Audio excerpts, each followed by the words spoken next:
बैठे बैठे महाराज दशरथ ने अचानक दर्पण लिया और दर्पण में अपने मुखड़े को देखा कि मेरे माथे पर रखा हुआ मुकुट एक तरफ खिसक गया है। उस मुकुट को सम किया। बड़ी विचित्र बात लगती है। एक चक्रवर्ती सम्राट राजसभा में बैठ करके और शीशा लेकर अपना मुंह देखे, कितना विचित्र लगता है। अब ये मुंह देखना कोई पाप नहीं है, अपराध नहीं है, लेकिन राज्यसभा इसके लिए योग्य स्थान नहीं है। शीशा घर से देखकर आना चाहिए, घर से संवर के आना चाहिए। राज्यसभा में बैठ करके शीशा देखना अपराध नहीं है, लेकिन योग्य स्थान नहीं है। व्यासपीठ पे बैठा हुआ वक्ता अपनी जेब से कंघी निकाल करके बाल संवारे तो कितना विचित्र लगता है। अब बाल संवारना कोई पाप नहीं है, अपराध नहीं है, लेकिन व्यासपीठ इसके लिए योग्य स्थान नहीं है। उसे अपने कमरे से जहां उसका उतारा है वहां से उसे अपना दर्पण देख कर आना चाहिए। या प्रधानमंत्री का शपथ ग्रहण समारोह हो रहा हो और उसी समय राष्ट्रपति महोदय कहें कि जरा एक आइसक्रीम लेके आना। अब आइसक्रीम खाना कोई पाप नहीं है, अपराध नहीं, लेकिन वो जगह योग्य नहीं। स्थान कहाँ है, इस पर गौर करना चाहिए। दर्पण देखना पाप नहीं, लेकिन यहाँ राय सुभाय, और सुभाय का मतलब है कि महाराज दशरथ अक्सर देखते हैं और सभा में देखते हैं। राय सुभाय का मतलब हुआ कि ये इनका स्वभाव है, सहज इनकी आदत है।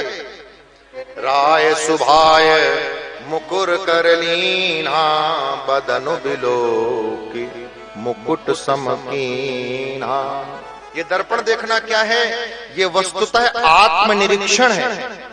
जब समाज में आपकी वाह वाह हो रही हो, जब आपकी समाज में जय जयकार हो रही हो, कीर्ति का गान हो रहा हो, लोग प्रशंसा बढ़ाई कर रहे हो, तब आप अपने मन के दर्पण में अपने आप को झांककर अवलोकन करें कि वास्तव में मैं क्या इस बढ़ाई के योग्य हूँ, क्या मैं इस कीर्ति के योग्य हूँ। ये कीर्ति बढ़ाई सचमुच में लोग सही कह रहे हैं या सिर्फ मुझे रिझाने के लिए कह रहे हैं। दर्पण देखने का मतलब आत्मनिरीक्षण करना, और निरीक्षण किया तो पता लग गया क्या कि मुकुट एक तरफ लुढ़क गया है।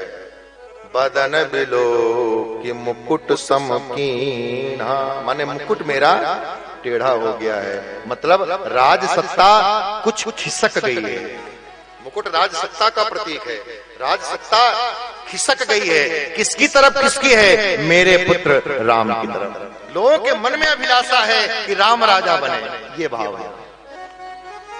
बदन बिलो की मुकुट समकीना, और फिर क्या देखा? श्रवण समीप भय सितकेशा मनहु जरठपन अस उपदेशा। देखा कान के पास के बाल सफेद हो गए। पहले के समय में बाल प्रायः कान के पास सफेद होते थे तो लोग समझ जाते थे कि बुढ़ापा आ गया है। अब तो यहां भी अंधाधुंध दिए कहीं से सफेद हो जाते हैं। अब इनका भी कोई नियम नहीं रहा। तो महाराज दशरथ ने देखा कि कान के पास के बाल सफेद हो गए, मानो बुढ़ापा सफेद बालों का रूप लेकर कान के पास कुछ कहने आया है। सीक्रेट बात है, इसलिए कान में कहा है। क्या कहा है महाराज? नृप जुबराज राम कह देव। कितनी सुंदर व्याख्या करते हैं गोस्वामी जी, कहां से कहां ले आए। शीशा देखा, शीशा देख करके मुकुट सम किया, माने समझ गए कि मेरी सत्ता मेरे पुत्र की तरफ खिसक गई है, और कानों के पास के बाल बुढ़ापा का संकेत करते हुए मर्म की बात ये कह रहे हैं कि महाराज जीते जी श्री राम को राजा बना करके जीवन का लाभ क्यों नहीं ले लेते? अब किस बात की देरी है? नृप जुबराज राम कह देऊ जीवन जन्म लाहु के नले। और यह विचार आया, और यह विचार आते ही एक शुभ दिन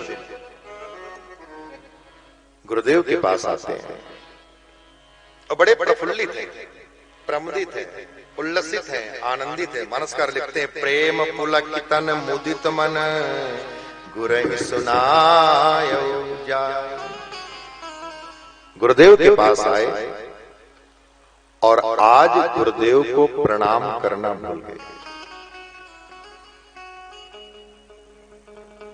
प्रसन्नता में इतने प्रमुदित हैं, आनंदित हैं, प्रफुल्लित हैं कि गुरुदेव को प्रणाम करना भूल गए। विधि बिगड़ गई। वैसे महाराज दशरथ बड़े विवेकी हैं, बड़े समझदार हैं, अपने गुरु का बहुत आदर करते हैं, लेकिन देववशात आरंभ बिगड़ गया। कहि भुआल सुनिय मुनिनायक, भय राम सब विधि सब लायक।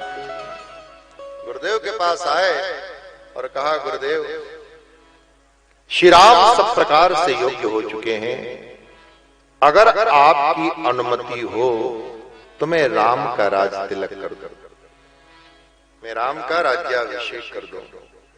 गुरुदेव ने कहा, महाराज अति उत्तम विचार है आपका, बहुत सुंदर विचार है। हम सब ऋषियों की सहमति है, हम सब ऋषियों की अनुमति। अयोध्या में 3 प्रकार की शासन, त्रिस्तरीय शासन व्यवस्था थी अयोध्या में, या कहें 3 टायर एडमिनिस्ट्रेशन था अयोध्या में। पहला अष्टऋषि मंडल, दूसरा राज्य संस्था और तीसरा अमात्य संस्था। पहला ऋषि संस्था, दूसरा राज संस्था और तीसरा अमात्य संस्था। अपने ही बेटे को राज सत्ता देनी है, इसके लिए भी महाराज स्वतंत्र नहीं है, ऋषि से पूछने गए, गुरुदेव से अनुमति लेने गए। अपनी ही राज सत्ता है, अपने पुत्र को देनी है, लेकिन उसके लिए स्वतंत्र नहीं है, गुरुदेव की अनुमति चाहिए। और वो ऋषि संस्था है, और ऋषि संस्था में 8 सदस्य हुआ करते थे। 8 लोगों का एक ऋषि अष्ट ऋषि मंडल होता था, और उस अष्ट ऋषि मंडल के मुखिया गुरुदेव वशिष्ठ। राज संस्था में राज परिवार के लोग होते थे, उस राज परिवार के मुखिया स्वयं महाराज दशरथ। और अमात्य संस्था में मंत्रिमंडल है, सचिव हैं, महामंत्री हैं, और उसके मुखिया हैं सुमंत जी। इस प्रकार अयोध्या में त्रिस्तरीय शासन व्यवस्था थी। तो जब गुरुदेव के पास अपना अभिप्राय निवेदन किया तो गुरुदेव वशिष्ठ ने यही कहा, राजन विचार उत्तम है और आप रास्ते लगते, हम ऋषियों की अनुमति।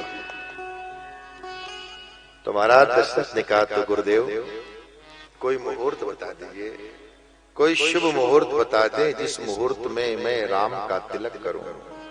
तो गुरुदेव ने कहा, बड़ी महत्व की बात कही, बेग विलंब न करिए नृप, साजिए सब ही समाज, सुदिन सुमंगल तब ही जब, राम होई जुबराज। बेग विलंब न करिए नृप, साजिए सब ही समाज, सुदिन सुमंगल तब ही जब, राम होई जुबराज। महाराज जल्दी करिए, सारे समाज को एकत्रित करिए, और वही घड़ी शुभ घड़ी है, वही दिन शुभ दिन है, वही मुहूर्त शुभ मुहूर्त है जिस क्षण राम का राज तिलक हो।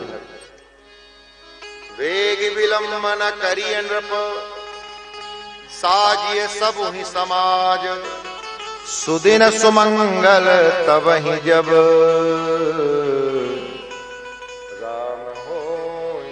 युवराज। महाराज आज करो तो आज शुभ है, कल करो तो कल शुभ है, परसों करो तो परसों शुभ है, और 14 वर्षों के बाद करो तो तब शुभ है। महात्मा लोग इतनी अंतर्दृष्टि से बोलते हैं कि गुरुदेव वशिष्ठ माने फंसने वाली बात नहीं। सुदिन सुमंगल तब ही जब राम होई युवराज। महाराज संसारी कार्य करने के लिए मुहूर्त देखना पड़ता है, भगवान का कार्य जब भी करो तभी मुहूर्त है। हमें अपना कार्य करने के लिए कोई शादी विवाह करना है, गृह प्रवेश करना है, मुंडन संस्कार करना है, उसमें मुहूर्त की जरूरत है। भजन करने के लिए, कथा कराने के लिए मुहूर्त की जरूरत नहीं है प्यारे। जब आपके मन में भाव आए वही मुहूर्त है। तदेव लग्नम सुदिनम तदेव ताराबलम चंद्रबलम तदैव विद्याबलम दैवबलम तदैव लक्ष्मीपते तेंग्रियुगम स्मरा। सबसे सुंदर मुहूर्त वही है जिस क्षण हम भगवान का भजन करते हैं, जिस क्षण हम अपने हृदय में राम का अभिषेक करते हैं। अपने हृदय के सिंहासन में राम का तिलक करने के लिए गुरुदेव वशिष्ठ कहते हैं किसी मुहूर्त की जरूरत नहीं है। इसलिए राजन देर मत करो, जल्दी करो, बेग जल्दी करो। बहुत गई थोड़ी बची, अब कल क्या करना है। तो गुरुदेव वशिष्ठ की बात सुन करके महाराज दशरथ ने कहा, तो गुरुदेव मैं कल राम का राज तिलक करूंगा। गुरुदेव चुप हो गए। राजन अशुभ में आज ना करो और शुभ में कल ना करो। शुभ को कल के लिए मत टालो, और अगर तुम कल के लिए टाल रहे हो तो ये तुम्हारी जिंदगी में कल आने वाला नहीं है, फिर ये कल 14 वर्ष के लिए टल जाने वाला है। हमारा दशरथ के जीवन में भी वो कल आया है। इसलिए शुभ करने का भी, कभी दान करने का मन हो तो ये मत सोचो कि कल करेंगे। जो कल के लिए दान की सोचते हैं वो नादान है। दान तो आज करो, कल की सोचोगे तो नादान।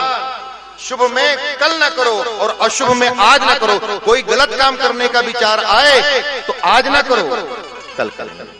इसलिए भगवान जब बाली को मारने की बात कहते हैं, सुग्रीव को मारने की बात कहते हैं लक्ष्मण जी से, जैसर सायक मारा मैं बाली तई सर हाथों मूढ़ कहां काली। तो मारने वाली बात, झगड़ने वाली बात, अशुभ बात को कल में टालो और शुभ वाली बात को आज करो। महाराज दशरथ ने कहा, गुरुदेव कल मैं राम का राज तिलक करूंगा। गुरुदेव ने कहा ठीक है। आ गए गुरुदेव के पास से